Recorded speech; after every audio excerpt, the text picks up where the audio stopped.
صرف لباس اور صرف ایک خاص سٹائل بنا لینے سے بھی بات نہیں بنتی جب تک دل کے اندر حیا نہیں.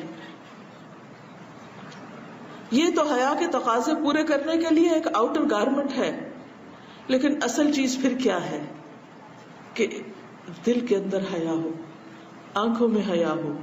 کیونکہ جب تک اندر حیا نہیں، دل کے اندر اللہ کا ڈر نہیں ہوگا، تقوی نہیں ہوگا، تو آپ نے دیکھا ہوگا کہ بعض اوقات عورتیں پوری کی پوری ڈھکی ہوتی ہیں، اس کے باوجود غلط کام کر رہی ہوتی ہیں اور وہ دوسروں کے نوٹس میں بھی آ رہا ہوتا ہے. برقع پہن کے حجاب کے اندر بھی وہ مردوں سے اس طرح چہک چہک کے باتیں کرتی ہے کہ جس سے منع کیا گیا ہے. تو ضرورت اس بات کی ہے کہ ہم ایمان کے تقاضوں کو پورا کریں.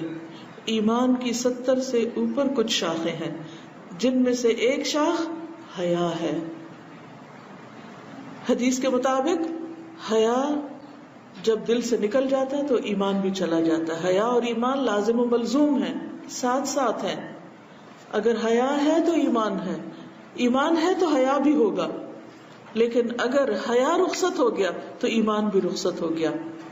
اور حیا سارے نیک اعمال کی بنیاد میں ہے، کیونکہ جب انسان کے اندر حیا نہیں رہتا، اذا لم تستحی فاصنع ما شئت، جب تمہارے اندر حیا نہیں تو پھر جو چاہو کرو. تو حیا انسان کو خوبصورت بناتا ہے، حیا انسان کو نیکی پر اکساتا ہے، حیا انسان کو بری عادات، برے اخلاق، برے معاملات اور برے کاموں سے روکتا ہے. وہ ایک نفسی حالت ہے، یعنی انسان کے اندر کی ایک ایسی کیفیت ہے، وہ اندر کا ایک ایسا احساس ہے کہ جو انسان کو مجبور کرتا ہے کہ وہ اپنی زبان، اپنے ہاتھ، اپنی نگاہوں، اپنے کانوں، اپنے قدموں سے کوئی غلط کام نہ کرے، روک لیتا ہے، کھینچ لیتا ہے. یعنی حیا برائیوں، برے اخلاق اور برے کردار کے لیے ایک رکاوٹ بن جاتا ہے، ایک آڑ بن جاتا ہے، اور اس طرح انسان کو خوبصورتی دیتا ہے.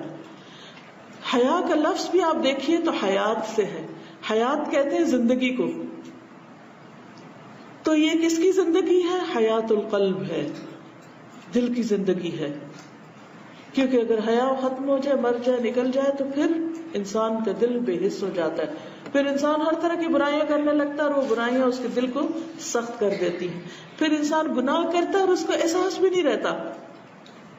آپ نے دیکھا ہوگا کہ جن لوگوں نے ایک بڑی عمر میں جا کر اپنے آپ کو ڈھانکنا شروع کیا، حجاب وغیرہ کیا، تو اگر وہ اپنا پاسٹ دیکھیں تو بہت سے لوگوں نے اپنا تجربہ مجھے یہ بتایا ہے کہ ان کا کہنا یہ ہے کہ ہمیں تو کبھی احساس بھی نہیں ہوا تھا کہ ہم غلط کر رہے ہیں. حالانکہ اللہ تعالیٰ نے انسان کی فطرت میں حیا رکھی ہے. چھوٹے سے بچوں کو بھی آپ دیکھیں کہ اگر ان کے نکر ذرا نیچے ہونے لگے تو کھینچنے لگتے ہیں. بعض بچے سوتے ہوئے بھی اپنے کپڑے ٹھیک کر رہے ہوتے ہیں، شرم آتی ہے ان کو. چھوٹے چھوٹے بچے آپ نے دیکھا ہوگا کہ کس طرح وہ لوگوں کے آگے آنے سے شرماتے ہیں، اپنا منہ ڈھانک لیتے ہیں، اپنے منہ اپنے ماں کے گودی میں چھپانے لگتے ہیں. آپ کسی چھوٹے سے بھی بچے کو جس کو بھی بولنا بھی نہیں آتا، آپ اس کو کہیں ادھر آؤ میں اٹھاؤں تمہیں، تو ایک دم کیا کرتا ہے، شرما کے اپنا منہ دوسری طرف کر لیتا ہے، کیونکہ وہ آپ کو اجنبی محسوس کرتا ہے، تو آپ سے حیا کرتا ہے. تو یہ انسان کے اندر اللہ نے فطری طور پر یہ چیز رکھی ہے. لیکن بعض اوقات ہماری فطرت کے اوپر پردے پڑ جاتے ہیں. کس چیز کے؟ ماحول کے، اثرات کے، اور معاشرے کے مختلف جو رسم و رواج اور کلچر ہوتا ہے، ایک کے بعد ایک لیئر آنے لگتی ہے. حدیث میں آتا نا کہ کل مولود یولد علی الفطرہ، ہر بچہ فطرت اسلام پر پیدا ہوتا ہے. لیکن کیا ہوتا ہے؟ فَأَبَوَاهُ يُحَوِّدَانِهِ او يُنَصِّرَانِهِ او يُمَجِّسَانِهِ، پھر اس کے ماں باپ اس کو یا یہودی بنا دیتے ہیں، یا عیسائی بنا دیتے ہیں، یا مجوسی بنا دیتے ہیں.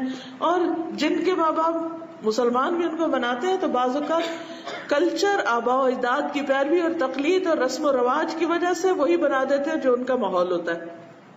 تو پھر وہ جو اصل اللہ نے حیا رکھی ہے، ایمان رکھا ہے انسان کے اندر، دین کی خواہش رکھی ہے، اپنی ایک پہچان رکھی، وہ ساری پردے میں چلی جاتی ہے، وہ چھپ جاتی ہے. پھر انسان بے حس ہو جاتا ہے، اس کو احساس بھی نہیں رہتا کہ وہ غلط کام کر رہا ہے. تو اسی لیے کہا گیا کہ جب تم حیا نہ کرو پھر جو جی چاہے کرو، کیونکہ انسان پھر نڈر سا ہو جاتا ہے اور بے پرواہ ہو جاتا ہے.